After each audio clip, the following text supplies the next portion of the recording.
The President Robert G. Mugabe, President of the Republic of Zimbabwe, and I invite him to the lectern.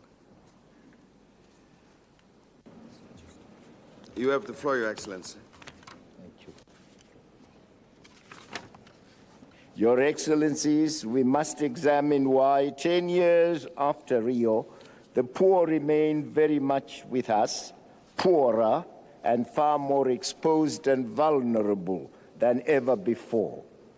Our children suffer from malnutrition, hunger, and diseases, compounded now by the deadly HIV/AIDS pandemic.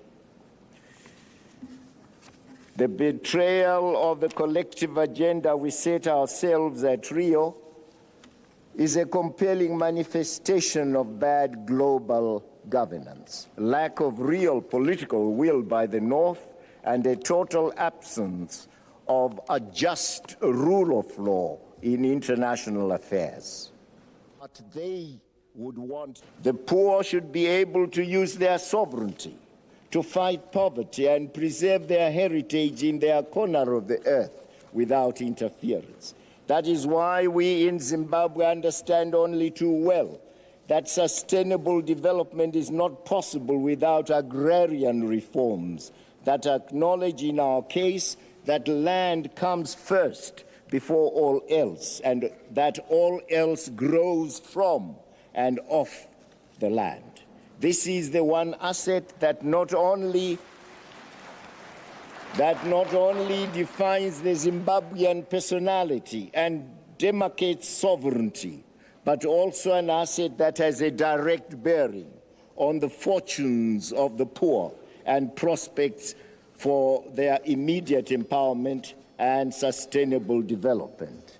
Indeed, ours is an agrarian economy, an imperative that renders the issue of access to land paramount.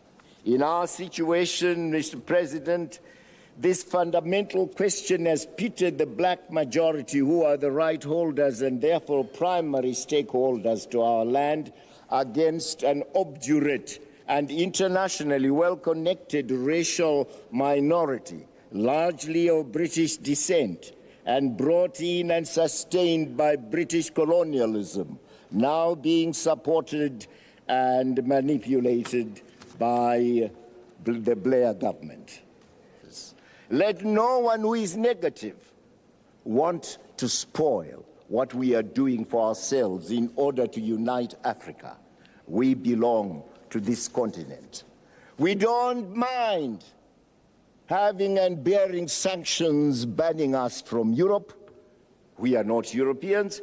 We have not asked for any inch of Europe, or any square inch of that territory. So, Blair, keep your England and let me keep my Zimbabwe. Mr. Chairman, having said that, may I say, people must always come first in any process of sustainable development. And let our Africans come first in the development of Africa, not as puppets, not as beggars, but as a sovereign people. I thank you.